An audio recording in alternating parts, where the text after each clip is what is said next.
നമുക്ക് ആദർശിന്റെയും നയനയുടെയും നാളത്തെ നല്ലൊരു കഥ കേട്ടാലോ? വീഡിയോ ഇഷ്ടപ്പെടുവാണെങ്കിൽ ഒന്ന് ഹൈപ്പ് ചെയ്യാൻ മറക്കരുത്. ആദ്യമായി കാണുന്നവരാണെങ്കിൽ സബ്സ്ക്രൈബ് ചെയ്യാനും മറക്കരുത് കേട്ടോ. അങ്ങനെ നമ്മൾ കാണുന്ന ഒടുവില് നയന ക്ഷേത്രത്തിലേക്ക് പോകാനായിട്ട് ഒരുങ്ങുവാണ്. ആ സമയത്ത് ആദർശിന് ഒരു ഫോൺ കോൾ വരുന്നുണ്ട്. മാളവികയാണ് വിളിക്കുന്നത്. മാളവിക വിളിച്ചിട്ട് അത്യാവശ്യമായിട്ട് കാണണമെന്ന് പറയുന്നുണ്ട്. ആ സമയം ആദർശ് പറഞ്ഞു, ഇനിയിപ്പോ എന്ത് ചെയ്യും? എനിക്ക് മാളവികയെ കാണാൻ പോണെന്ന് പറഞ്ഞു. അത് കേട്ടപ്പോ നയന പറഞ്ഞു, ഒരു കാര്യം ചെയ്യാം, ആദർശേട്ടൻ പോയിക്കോളാൻ പറഞ്ഞു. ഞാൻ തനിച്ച് ക്ഷേത്രത്തിലേക്ക് പോയിക്കോളാന്ന് പറഞ്ഞു. അത് വേണ്ട, ഒരു കാര്യം ചെയ്യാം, ഞാൻ നിന്റെ ക്ഷേത്രത്തിന് അവിടെ കൊണ്ടിറക്കിയിട്ട് മാളവിയെ കണ്ട് തിരികെ വരുന്ന വഴി നിന്നെ കൂട്ടിക്കൊണ്ട് പോന്നോളാന്ന് പറഞ്ഞു. അങ്ങനെ നയനെ ആദർശം കൂടെ ക്ഷേത്രത്തിലേക്ക് പോകുന്നുണ്ട്. അവിടെ ചെന്ന് നയനെ അവിടെ ഇറക്കി വിട്ടിട്ട് ആദർശം മാളവിയെ കാണാനായിട്ട് ചെന്നു. അങ്ങനെ ചെന്ന് കഴിഞ്ഞപ്പം ആദർശ് ചോദിച്ചു, എന്താ മാളവിക, അത്യാവശ്യമായിട്ട് കാണാനുണ്ടെന്ന് പറഞ്ഞ എന്താന്ന് ചോദിച്ചു. അപ്പോഴാണ് മാളവിക ആ കാര്യം പറയണേ. ആദർ സാറേ, എനിക്ക് ഇടയ്ക്കിടയ്ക്ക് ഒരു അജ്ഞാത മെസ്സേജ് വരുന്നുണ്ടെന്ന് പറഞ്ഞു. അജ്ഞാത മെസ്സേജോ? അതെ, ഈ AN ജ്വല്ലറിയുടെ പിന്നില് ഡേവിഡ് അല്ല അതിന്റെ യഥാർത്ഥ ഓണർ. ഇതിന്റെ പിന്നിൽ വേറെ ആരോ ഉണ്ടെന്ന് പറഞ്ഞുകൊണ്ട് മെസ്സേജ് വന്നുകൊണ്ടിരിക്കണേ. അത് മാത്രമല്ല, ശത്രുക്കളെ കുറിച്ചുള്ള കുറച്ച് ഡീറ്റെയിൽസും കാര്യങ്ങളൊക്കെ അവർ പറയുന്നുണ്ടെന്ന് പറഞ്ഞു. അത് കേട്ടിഞ്ഞപ്പോ ആദർശ് പറഞ്ഞു, ആഹാ, അത് കൊള്ളാലോ. AN ജ്വല്ലറിയുടെ പിന്നില് ഈ ഡേവിഡിന്റെ പിന്നിൽ നിന്ന് ആരോ കളിക്കുന്നുണ്ട്. ഒരു കിങ് കോബ്ര തന്നെ ഉണ്ട്. പക്ഷെ അയാൾ എന്തായതാന്ന് നമുക്കറിയില്ലല്ലോ. അനന്തപുരിക്കാരുമായിട്ട് അയാൾക്കുള്ള ശത്രുത എന്താണെന്ന് മനസ്സിലാകുന്നില്ല. ഒരുപക്ഷെ എനിക്ക് തോന്നേ മൂർത്തി ജ്വല്ലറി ആയിട്ടുള്ള ശത്രുതയല്ല, മുത്തശ്ശനുമായിട്ടുള്ള ശത്രുതയാണെന്ന് എനിക്ക് തോന്നേ. മൂർത്തി ജ്വല്ലറി ആയിട്ടുള്ള ശത്രുതയാണെങ്കിൽ ആ രീതി വേണ്ട കാര്യങ്ങളൊക്കെ കൈകാര്യം ചെയ്യാനായിട്ട് ഇതിപ്പോ കുടുംബത്തെ തകർക്കാനായിട്ടാ മാളവിയെ ശ്രമിക്കണേന്ന് പറഞ്ഞു. മാളവി പറഞ്ഞു, ശരിയാ, പക്ഷെ എനിക്ക് മനസ്സിലാവാത്തൊരു കാര്യമുണ്ട് ആദിർ സാറേ.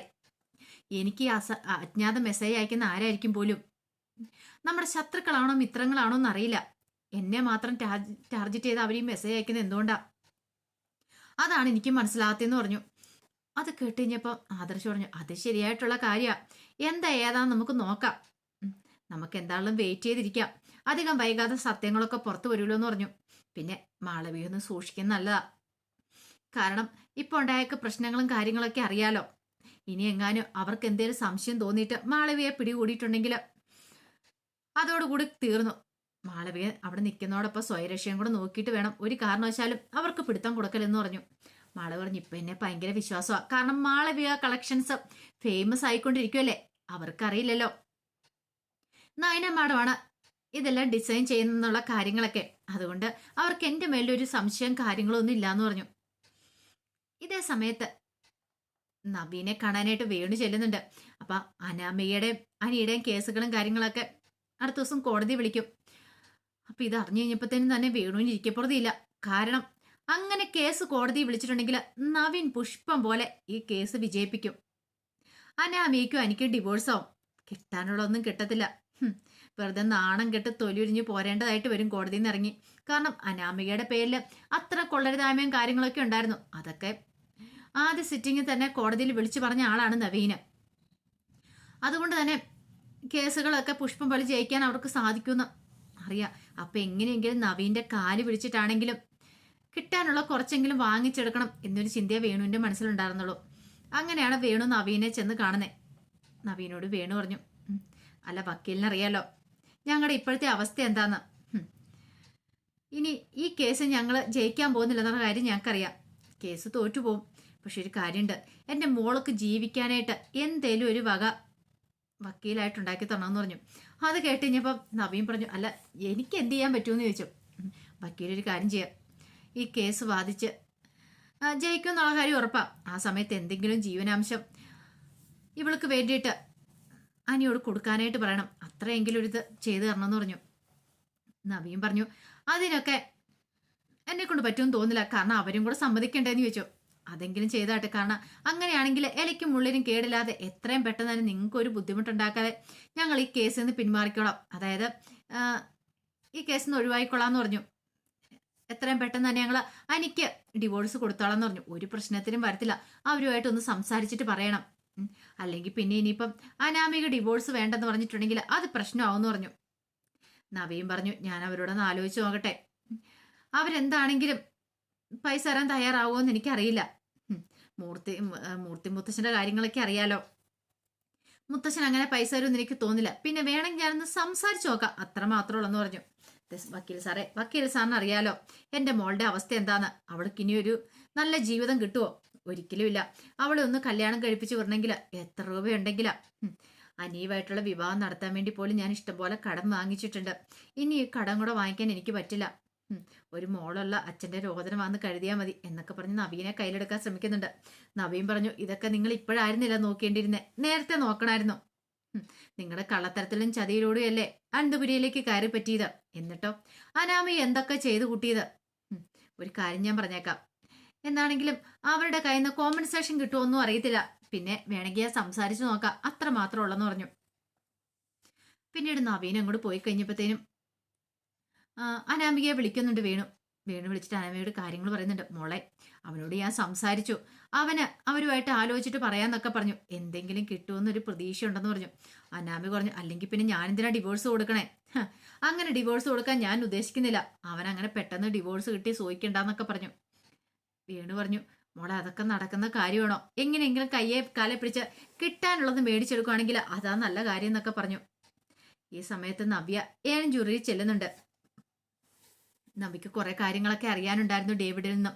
കാരണം നവ്യക്ക് മനസ്സിലായി, ഈ പറയുന്ന ഡേവിഡിന് മുകളിൽ ആരോ ഉണ്ട് ഏൺ ജ്വല്ലറി നിയന്ത്രിക്കുന്നത്. അയാളാണ് അബിയുടെ കാര്യത്തിലൊക്കെ തീരുമാനം എടുക്കുന്നതെന്നൊരു ചിന്ത വരുന്നുണ്ട്. കാരണം തനിക്കറിയത്തില്ലാത്ത പല രഹസ്യങ്ങളും അവിടെ ഉണ്ട്. താൻ വിചാരിച്ച പോലെ ഒന്നും അല്ല കാര്യങ്ങൾ മുന്നോട്ട് പോയിക്കൊണ്ടിരിക്കുന്നത്. അങ്ങനെ ഡേവിഡിൽ നിന്ന് വിവരങ്ങൾ ചോർത്താനായിട്ട് നവ്യ ശ്രമിക്കുന്നുണ്ട്. ശരിക്കുള്ള ഏൺ ജ്വല്ലറിയുടെ ഓണർ ആരാന്നറിയണം, എങ്കിൽ മാത്രമേ കാര്യങ്ങൾ മുന്നോട്ട് കൊണ്ടുപോകാൻ സാധിക്കുള്ളൂ എന്ന് മനസ്സിലായി. മാത്രമല്ല, ഇപ്പോഴത്തെ ഏറ്റവും വലിയ പ്രശ്നം അബിക്ക് ഭയങ്കര ആത്മവിശ്വാസമാണ്. എന്ത് വന്നാലും ഏൺ ജ്വല്ലറിയും തന്നെ തള്ളിക്കളയലെന്ന്. അപ്പൊ ഡേവിഡുമായിട്ട് അബിക്ക് ഒരു ബന്ധമുള്ളതായിട്ട് തോന്നില്ല. പക്ഷേ എങ്കിൽ ഏൺ ജ്വല്ലറിയുടെ യഥാർത്ഥ ഉടമ ഇയാളാണോ അല്ലെങ്കിൽ വേറെ ആരെങ്കിലും ആണോ? അതുകൊണ്ടാണ് അബി ഇത്ര ആത്മവിശ്വാസത്തോടെ പറയുന്നത് ഏൺ ജ്വല്ലറിക്കാര് തന്നെ പിന്തള്ളില്ലാന്ന്. ആരൊക്കെ എന്തൊക്കെ പറഞ്ഞാലും ധരിക്കും നല്ല അന്തസ്സായിട്ട് ജീവിക്കാന്ന്. അവന്റെ ആത്മവിശ്വാസം കണ്ടു കഴിഞ്ഞപ്പോ തന്നെ നവ്യക്ക് ആ കാര്യം ഉറപ്പായിരുന്നു. ഒടുവിൽ നമിതയെ വിളിക്കുന്നുണ്ട്. നമിതയെ വിളിച്ചിട്ട് നവ്യ കാര്യങ്ങൾ സംസാരിക്കുകയാണ്. അബിയുടെ ആത്മവിശ്വാസം കണ്ട എനിക്ക് സംശയങ്ങൾ തോന്നേ. ഈ ഏൺ ജ്വല്ലറിയുടെ പിന്നില് ഞാൻ പറഞ്ഞല്ലോ ആരോ ഒരാളുണ്ടെന്ന് പറഞ്ഞല്ലോ, അയാളുമായിട്ടാണ് അബിക്ക് ബന്ധമുള്ള. അയാളുടെ പേര് എത്രയും പെട്ടെന്ന് കണ്ടെത്തിയിട്ട് അത് ആദർശേണ്ണെ അറിയിക്കണം. അങ്ങനെ അറിയിക്കുവാണെങ്കിൽ സത്യങ്ങളൊക്കെ പുറത്തു കൊണ്ടുവരാൻ പറ്റുമെന്ന് പറഞ്ഞു. നമിത പറഞ്ഞു, അല്ല അതെങ്ങനെ ഇപ്പം നമുക്ക് സാധിക്കുമെന്ന് ചോദിച്ചു. എങ്ങനെയാണെങ്കിലും സാധിച്ചേ മതിയാവുള്ളൂ. എങ്കിൽ മാത്രമേ കള്ളത്തരങ്ങളൊക്കെ പുറത്തു കൊണ്ടുവന്ന് ആദർശേണ്ണും നയനിക്കും വീട്ടിലേക്ക് അനന്തപുരിയിലേക്ക് മടങ്ങി വരാൻ പറ്റുള്ളൂ. അബിക്കിട്ട് പണി കൊടുക്കാനും പറ്റുള്ളൂ എന്ന് പറഞ്ഞു. അബി പഴയതുപോലെ ഒന്നും അല്ല, അബിക്ക് നല്ല മാറ്റം ഉണ്ടെന്ന് പറഞ്ഞു. മുമ്പൊക്കെയെന്ന് പറഞ്ഞാൽ ഞാനാണ് എൻ്റെ റെക്കമെൻഡേഷനിലെ ജോലി കിട്ടിയെന്നുള്ള രീതിയിലായിരുന്നു അബി. പക്ഷെ ഇപ്പോഴങ്ങനെയല്ല എന്ന് പറഞ്ഞു. ഈ സമയത്ത് നമിത പറഞ്ഞു, അങ്ങനെയാണെങ്കിൽ എന്നെ കൊണ്ട് പറ്റുന്ന രീതിയിൽ ഞാൻ സഹായിക്കാം, നീ ധൈര്യമായിട്ടിരിക്കുക, അധികം വൈകാതെ ആ കാര്യങ്ങളൊക്കെ നമുക്ക് പുറത്തു കൊണ്ടുവരാൻ പറ്റുമെന്നൊക്കെ ഉറപ്പ് കൊടുക്കുന്നുണ്ട്. ഈ സമയത്ത് നയന ക്ഷേത്രത്തിൽ പോയി മനോരി പ്രാർത്ഥിക്കുകയാണ്. എൻ്റെ ഭഗവാനെ, എത്രയും പെട്ടെന്ന് തന്നെ മൂർത്തി ജ്വല്ലറിയുടെ ശത്രുക്കളെ പുറത്തു കൊണ്ടുവരാൻ സാധിക്കണം. ആദർശേണ്ണൻ തനിക്കും അനന്തപുരിയിലേക്ക് കയറി ചെല്ലാൻ പറ്റണം. ഇനി എത്ര നാളെന്ന് വെച്ചാൽ ഇങ്ങനെ മുന്നോട്ട് പോകണമെന്നറിയില്ല. അത് മാത്രമല്ല, മുത്തശ്ശനാണെങ്കിലും ഇപ്പം വാശിയും വൈരാഗ്യവും ഒക്കെയാണ്. അതൊക്കെ മാറണം. ആദർശേണ്ണനെ മുത്തശ്ശൻ പഴയതുപോലെ സ്നേഹിക്കണം. അങ്ങനെ കുറെ പ്രാർത്ഥനകളും വഴിപാടുകളും ഒക്കെ ഉണ്ടായിരുന്നു നയനയ്ക്ക്.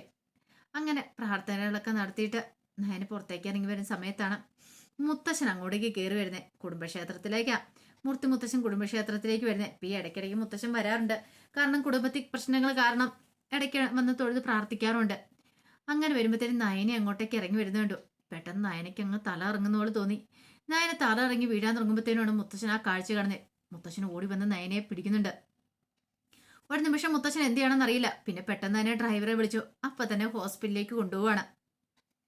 ഹോസ്പിറ്റലിലേക്ക് കൊണ്ടുപോയി ഡോക്ടറെ കണ്ട് ഡോക്ടറെ ചെക്കപ്പൊക്കെ നടത്തി കഴിഞ്ഞപ്പോൾ മുത്തശ്ശനോടൊന്നും പേടിക്കേണ്ട കാര്യമൊന്നുമില്ല, ഇത്തിരി കഴിയുമ്പം ആൾക്ക് ബോധം വന്നോളും, ധൈര്യമായിട്ടിരിക്കും മൂർത്തി സാറേ എന്നൊക്കെ പറഞ്ഞു. അങ്ങനെ മുത്തശ്ശൻ നയനിക്ക് കാവലിരിക്കുകയാണ്. പിന്നീട് മുത്തശ്ശന് അവരെയൊക്കെ വിളിച്ച് പറയുന്നുണ്ട്. ആദർശനെ വിളിച്ച് പറയാൻ പറ്റില്ല, അതുകൊണ്ട് ദേവേനയെ വിളിച്ച് കാര്യങ്ങൾ പറയുന്നുണ്ട്. ഇതുപോലെയാണ് കാര്യങ്ങൾ എന്നൊക്കെ പറയുന്നുണ്ട്. അത് കേട്ടുകഴിഞ്ഞപ്പോൾ ദേവേനിക്കൊക്കെ ഭയങ്കര ടെൻഷനായി. ദേവേനെ ആദർശനെ വിളിച്ച് പറയുന്നുണ്ട്. അപ്പം ആദർശം മാളവികനെ കാണാനായിട്ട് പോയതായിരുന്നു. പെട്ടെന്ന് തന്നെ ആദർശ് ഹോസ്പിറ്റലിലേക്ക് തിരിക്കുന്നുണ്ട്. കുറച്ചു നേരം കഴിഞ്ഞപ്പോഴത്തേനുമാണ് നയന കണ്ണു തുറക്കുന്നത്. കണ്ണ് തുറന്നു കഴിയുമ്പോഴത്തേനും മൂർത്തി മുത്തശ്ശൻ അരിയിരിക്കുന്നുണ്ട്. മുത്തശ്ശൻ പറഞ്ഞു, പേടിക്കൊന്നും വേണ്ട, ഒരു പ്രശ്നവും ഇല്ലാന്ന് പറഞ്ഞു. പിന്നെ ഞാനിവിടെ ഇരിക്കുന്നത് എന്താന്ന് ഓർത്ത് കഴിയണം അല്ലേ? ഞാൻ ക്ഷേത്രത്തിലേക്ക് വന്നു കഴിഞ്ഞപ്പോഴാണ് മോള് തല ഇറങ്ങി വീഴുന്നുണ്ടേ, അതുകൊണ്ട് ഞാൻ ഇവിടെ ഇരുന്നോളൂ. ഞാൻ ആ ഹോസ്പിറ്റലിലേക്ക് കൊണ്ടുവന്ന് വേണ്ടപ്പെട്ടവരെയൊക്കെ വിവരം അറിയിച്ചിട്ടുണ്ട്. അവർ പെട്ടെന്ന് തന്നെ വരുമെന്ന് പറഞ്ഞു. അത് കേട്ടുകഴിഞ്ഞപ്പോൾ നയന മൂർത്തി മുത്തശ്ശനെ നോക്കി. എന്നിട്ട് ചോദിച്ചു, മുത്തശ്ശ ഞങ്ങളോടുള്ള ദേഷ്യം എതിരായിട്ട് മുത്തശ്ശന് മാറിയിട്ടില്ല എന്ന് ചോദിച്ചു. പെട്ടെന്ന് മുത്തശ്ശനൊരു ടെൻഷനൊക്കെ ആയി, ഒരു സങ്കടമൊക്കെ വന്നു. പക്ഷെ അതൊന്നും മുത്തശ്ശൻ പുറമെ കാണിച്ചില്ല. അപ്പോഴേക്കും മുത്തശ്ശൻ പറഞ്ഞു, ഇവിടുത്തെ പ്രശ്നം അതല്ലല്ലോ. വീട്ടിൽ നിന്ന് ആരെങ്കിലും വന്നു കഴിഞ്ഞിട്ടുണ്ടെങ്കിൽ ഞാൻ അങ്ങോട്ട് പോകുമെന്ന് പറഞ്ഞു. ആദർശ് വരുമായിരിക്കും. പിന്നെ ആരോഗ്യമൊക്കെ നല്ലവണ്ണം തന്നെ ശ്രദ്ധിക്കണം.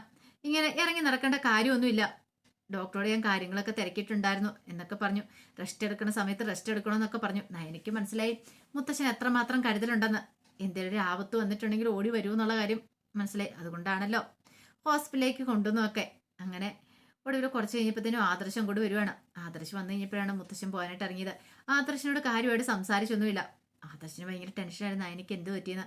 നയൻ പറഞ്ഞു, പേടിക്കേണ്ടതൊന്നുമില്ല, മുത്തശ്ശൻ കൃത്യസമയത്ത് തന്നെ ഹോസ്പിറ്റലിലേക്ക് കൊണ്ടുവന്ന് പറഞ്ഞു. അങ്ങനെ മുത്തശ്ശൻ സമാധാനത്തോടു കൂടിയിട്ടാണ് വീട്ടിലേക്ക് പോകുന്നത്.